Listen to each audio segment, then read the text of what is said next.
lot of importance to his women characters. He's known for that work of his. And मेरे लिए इससे बड़ी privilege की बात नहीं हो सकती कि I have gotten to play one of the women characters in a show made by him. Thank you but ये एक्चुअली चार दोस्तों की भी कहानी है. ये एक साजिश तो है ही है, थ्रिलर भी है, इसमें कोर्ट रूम ड्रामा भी है, लेकिन मेनली जो है ये यूथ की कहानी है और चार दोस्तों की कहानी है. आनंद जी, आप बताइए आपकी ये जो दोस्तों की कहानी है तो इसमें से क्या किरदार आप प्ले कर रहे हैं? मैं किरदार प्ले कर रहा हूँ कांतिलाल सानी का, जो एक वकील जो ब्रिटिश राज के खिलाफ लड़ रहे हैं ताकि जलियांवाला बाग में जो हुआ उसका इंसाफ मिल सके. ऑब्वियसली ये इंस्पायर्ड बाय ट्रू इवेंट्स हैं. ये चार दोस्तों की कहानी है और जैसे उनकी ज़िंदगी हमने देखी, और वो चार आम लोग हैं उस टाइम पे, 1919 की बात है, तो वो मेरा किरदार है.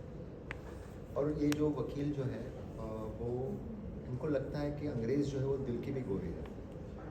तो उनका जो जर्नी जो है, जब उनको वो पहले वो सूट पहनता है और फिर वो अंत में वो धोती पहनता है.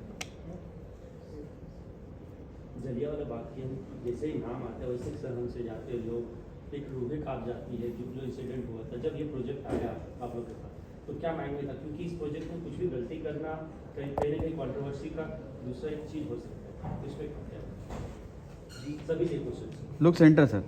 क्योंकि इसमें कोई कुछ भी गलती नहीं कर सकते. जी पहले तो we are very research oriented, we are very detail oriented. At the same time हम ये नहीं कह रहे कि हमने हिस्ट्री पे बेस किया है, और हमने एक्चुअली वो जो मैसेकर जो हमने दिखाया नहीं है, हमने जो सोल्जर्स आते हैं उसके बाद हमने शो में लोग, काफ़ी लोगों ने फिल्मों में, शोज़ में हत्याकांड जो है उसके बारे में फिल्म बनी है, शोज़ बनी है. ये हमारी जो है वो इंस्पायर्ड बाय ट्रू इवेंट्स है और उसके पहले और उसके बाद का है. So it's not as if ये जो कैरेक्टर जो भी है वो फिक्टिशियस कैरेक्टर है. हम नहीं कह रहे कि हमने हिस्ट्री के ऊपर बेस किया है, but yes we have taken an event and then we have made a dramatic story which is based and inspired by, not even based on, it's inspired by. जी एक्चुअली अगर मैं इनके making के हिसाब से कहूँ तो they have been very very sensitive towards this issue. You know throughout the making of this show हर बार ये ध्यान में रखा गया है कि ये जो इंसिडेंट जिससे इंस्पायर होकर हम ये शो बना रहे हैं, it was a very grave incident. इसको ऐसे लाइटली नहीं ले सकते. इसको किसी भी तरह से ना ग्लोरीफाई करने का इरादा है, ना उसका उसका कोई दूसरा वर्जन दिखाने का इरादा. That's none of our intention over here. So I think we have really been very careful of that, rightly said by him in their research from the very beginning.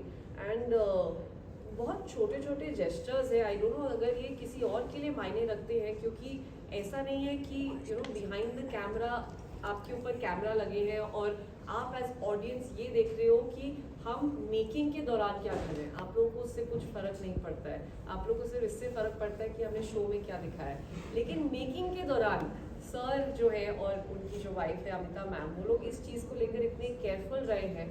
उन्होंने एक्चुअली आई रिमेंबर शो की beginning में एक ऐसा पेड़ बनवाया था जिसपे हम सब से एक धागा बनवाया है. So all the cast and crew members, we actually all of us have gone and tied a dhaga, and that's called the. It's basically a dedication to the people who lost their lives. Yeah. And it's really in memory of. तो जो show जो है हमने आप देखोगे तो हमने वो डेडिकेट भी किया है कि जलियांवाला बाग में जो all the people who lost their lives, it's in their memory. And that tree of hope and that tree of good wishes was there on set every single day. I feel. और एक दिया जलाया जाता जी. था, which was to basically in memory of those people. So we want to do it with full respect and with full how shall I say something where we value what happened. So I think and ये किसी को दिखाने के लिए नहीं है, ये सिर्फ I think एक हमारे अंदर एक स्वभाव था जिसको we've done it this way. So just trying to answer your question, we have tried to be very sensitive. You all understand this. Without makeup shoot किया है बहुत सारे ऐसे सीन, मुझे जो ऐसा बताया गया.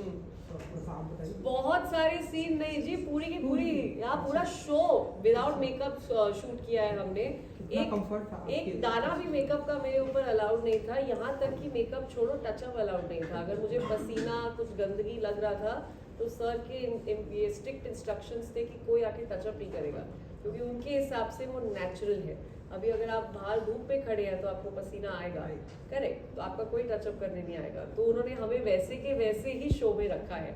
लेकिन मैं ये ज़रूर कहूँगी मुझे बड़ा मज़ा आया ऐसा करके। पहले ऑफकोर्स अजीब लगता था, आई थिंक हम एक्टर्स इतने बहुत आदत होती है हमें कि मेकअप लगा के ही हम आएंगे। अभी मैं आई हैव टू एक्सेप्ट, मैं मेकअप लगा कर बैठी हूँ आप सबके सामने, so we are used to this. So to act in front of the camera without makeup, it's a great feeling, क्योंकि आपको जो फ्रीडम मिलता है परफॉर्मेंस के वक्त, मेरे को कोई डर नहीं रहता है कि अगर मैं आँख मल लूँ मेरे बाल खराब हो जाए, मुझे कुछ डर नहीं है उस चीज़ का, क्योंकि पता है कुछ फ़र्क नहीं पड़ने वाला। So it's been a fabulous experience. But actually ये जो एक इसमें क्या होता है, एक ऑनेस्टी, एक रियलिटी होती है, और